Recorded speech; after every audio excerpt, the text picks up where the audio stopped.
We'll begin summing up against the motion, Oliver Tickell, journalist and author of the Kyoto 2 Climate Initiative. Oliver Tickell. Someone asked the question, how far should we go? At what point have we made sufficient cuts in greenhouse gas emissions? And there is, in fact, quite a clear answer to that. What we've got to do, Phillip Stott is quite right when he says we can't stop climate change. What we've got to do is to stop the runaway greenhouse effect in which positive feedback processes in the climate system lead to an inexorable extreme warming process, turning this planet into a very different place, a hothouse Earth, one in which the limiting factor on humans isn't so much whether we can survive the temperatures, it's whether the climate system can survive these temperatures. It's whether ice caps can survive these temperatures. And the bottom line actually came from Jim Hansen of NASA, of Columbia University just up the road, and that is 350 parts per million. If we manage to have long-term stabilization at 350 parts per million of CO2 accompanied by major reductions in other greenhouse gases, we actually have a chance of preventing that runaway greenhouse effect. Now, I think it's worth spending almost any amount of money to stop that from happening. The fantastic news is we don't have to. Actually, the costs are really quite modest in the context of the global economy, and they bring benefits which are greater, considerably greater, than what we spend and which spread over a far wider area than simply economic benefits. They bring quality of life benefits, ecological benefits, benefits in food security, benefits in biodiversity. And so to come back to the point of this, is it worth making these investments in order to bring about major cuts in carbon dioxide emissions? The answer is yes, it is. And I'm very happy to know that this is actually on the verge of taking place here in the United States under the new President Obama. Oliver Tickell, thank you very much.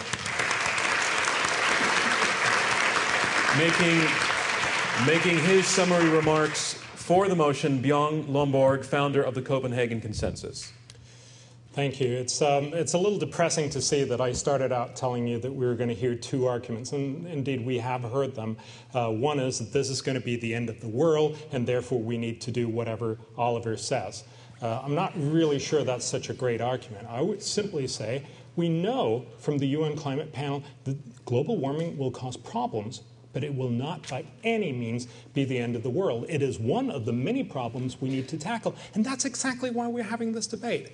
Exactly asking, is this worth the money, or should we indeed do other things? And that's, of course, the other slightly sad thing, that it's a false choice. We can do everything. Well, we don't. And so my question to you is really very, very simply, how do you want to be remembered? Al Gore actually points this out very well. He says, this is our generational mission. He asks you, how do you want to be remembered by your kids and your grandkids?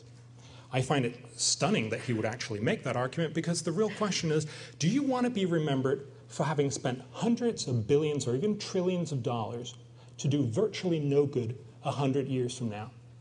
Or do you want to be remembered for actually having solved all the major problems that half of this world's population suffer, this medieval terrible tragedies that we're watching right now?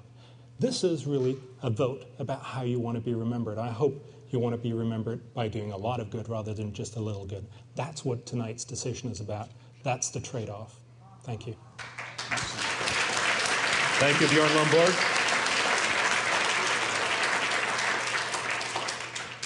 Arguing something, and Adam, can you see the clock? I just want to make sure that it's obvious to you. Summing up against the motion, Adam Werbach, global CEO of Saatchi and Saatchi S. John Muir, the founder of the Sierra Club, founded in 1892, said that when you pick anything up by itself, you find it hitched to everything else in the universe. And that hitchedness is what I refuse to let go.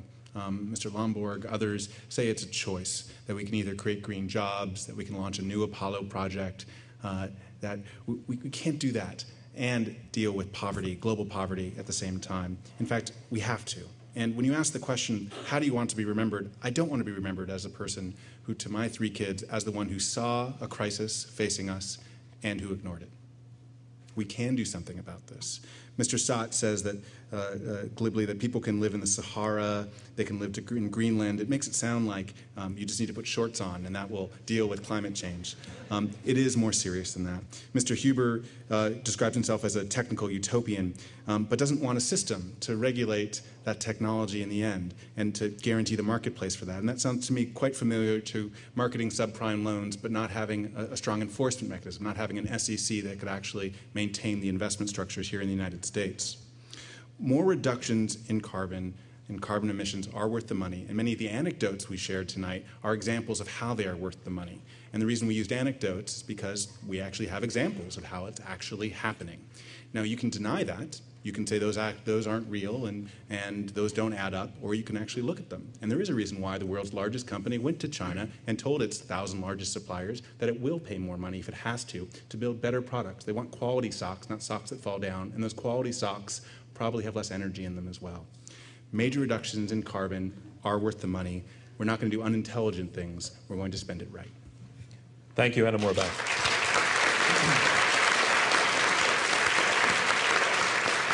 Reminding you that the motion is major reductions in carbon emissions are not worth the money, and making his final summary for the motion, Peter Huber, author of The Bottomless Well and a columnist for Forbes. Well, now I am done. I'm going to get personal and nasty, and I'm going to talk to you over there, and you, yeah, you know who you are, and also you.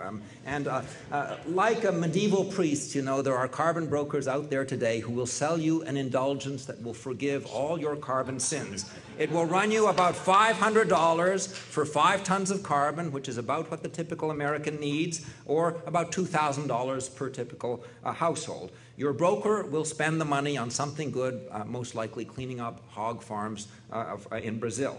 But if you really want to make a difference, you must send a check large enough to forgive 4 Brazilian households too, because they can't afford that. So to cover all 5 households, the rich one and the 4 poor, make it $4,000. And you probably forgot to send a check last year, and who knows, some of you might even forget it for the next 8 years. Let's cover all the sins, 1 backed this year's and 8 in advance. You'll feel so much better if you've already paid for these future sins. Let's make it 10 years, $40,000. Now, if you honestly believe that substantial reductions in carbon emissions are worth the money, you will sadly vote against the proposition, but then you absolutely must scurry right back home and send your check in, because if you don't, you will have burdened your already sooty soul with an extra 5 tons of self-righteous hypocrisy, and you can't possibly afford what it will take to forgive that.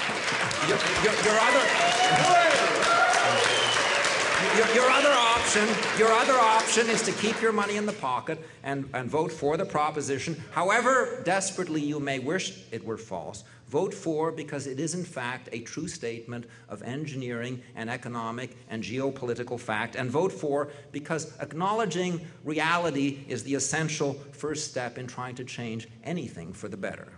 Thank you, Peter Huber.